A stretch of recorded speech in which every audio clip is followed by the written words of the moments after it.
Hello everyone, welcome back to my channel. If you're pregnant, you're planning to get pregnant, or you work in maternal health, today's topic is a very educational topic, so I encourage you to stick around and learn one or two things from today's topic. Today's topic is induction of labor, when it is done, why it is done, and some complications that may arise from doing induction of labor. So before we begin, let's start by knowing what induction of labor is.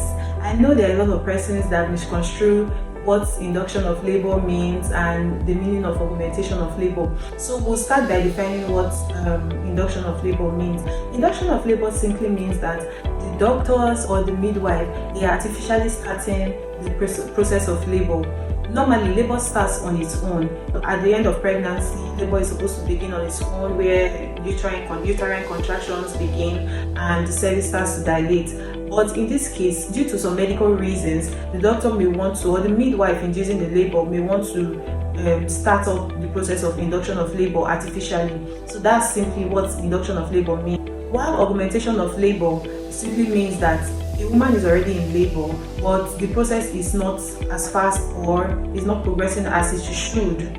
So this woman is simply being helped to facilitate the process of the labor. So now the big question is why? Why would your doctor or your midwife want to induce your labor? So the first reason is postdatism. What is postdatism? It simply means that this pregnancy has passed the date. For instance, a pregnancy is not supposed to go beyond 42 weeks. So once a pregnancy is above 41 weeks, the doctor would want to induce your labor. So you may ask, why would they? Because this pregnancy has passed the date, why not just allow you fall into labor by yourself? It's simply because when a pregnancy is more than 42 weeks, the placenta starts to degenerate and it leads to placenta insufficiency, meaning this placenta is not sufficient enough to supply the needs of the baby. So the baby is not getting enough nutrients is not getting enough nutrients as it's supposed to get, because this placenta has already started degenerating. So from 41 weeks, the doctor advises you to come for induction of labor. So the second reason is when your water breaks and labor doesn't begin, because this membrane, this sac that covers the baby, is what protects the baby from ascending infection from the vagina. So when your water breaks and labor does not begin, it means that this baby is exposed to every form of infection coming inside your body or coming into your body, every form of ascending infection. This baby is exposed. So induction of labor is simply done to protect the baby and even you as the mother from any form of infection. So that's why induction of labor is done when your water breaks and labor does not begin within a stipulated period of time or within a given period of time. The third reason why induction of labor is done is high blood pressure. High blood pressure can be very dangerous for both the mother and the baby and may lead to preeclampsia. So induction of labor is done to save the life of the mother and the baby. So the fourth reason for induction of labor is mothers with diabetes.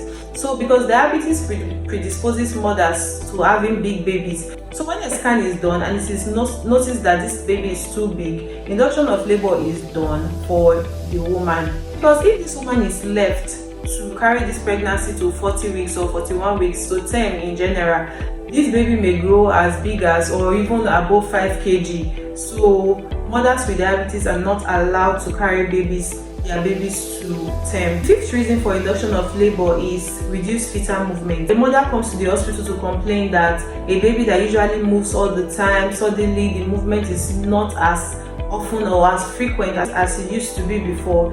Then induction of labor is being done for this woman. This woman is being induced. So why is this induction of labor being done? I will explain to you. So when you come to the hospital, they may start by wanting to ripen your cervix, which is called cervical ripening. A catheter, a balloon catheter, is being passed into your cervix, inflated with water. It helps to soften your cervix and helps dilate your cervix a little. A speculum is placed into your vagina to make it visible. Then the catheter is being passed straight into your cervix and it is inflated with water. This process helps to soften the cervix a little before the induction process proper begins. The process is not so painful, but it is a bit discomforting.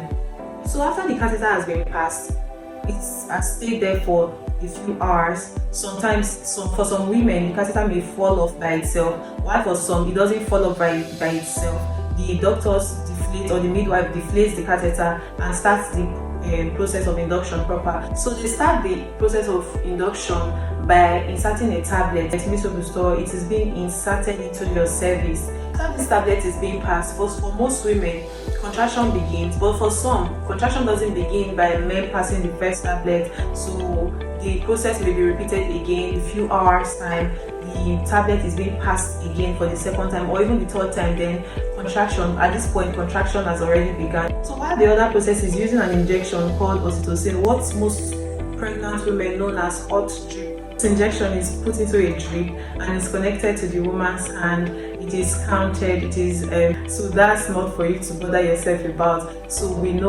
medical personnel, we know how to count it and to titrate it. So we connect it and fix it. After a while, this woman starts feeling contractions. So is this induction of labor dangerous? Just like every other medical procedure, every other medical intervention, this induction of labor has its own complication. For instance, induction of labor can fail. That even after passing all the several doses of this tablet, the labor simply may not just progress after passing several doses of this medication, and this may lead to cesarean section. And secondly, hyperstimulation of the uterus may occur, that this woman now starts having too much contraction or too many contractions. So however, induction of labor is done when the benefit of delivering this baby outweighs that of continuing the pregnancy. So if you found this video helpful, subscribe to my channel if you've not yet subscribed, like the video, leave a comment and share this video because it may be helpful to some other mothers out there. Bye.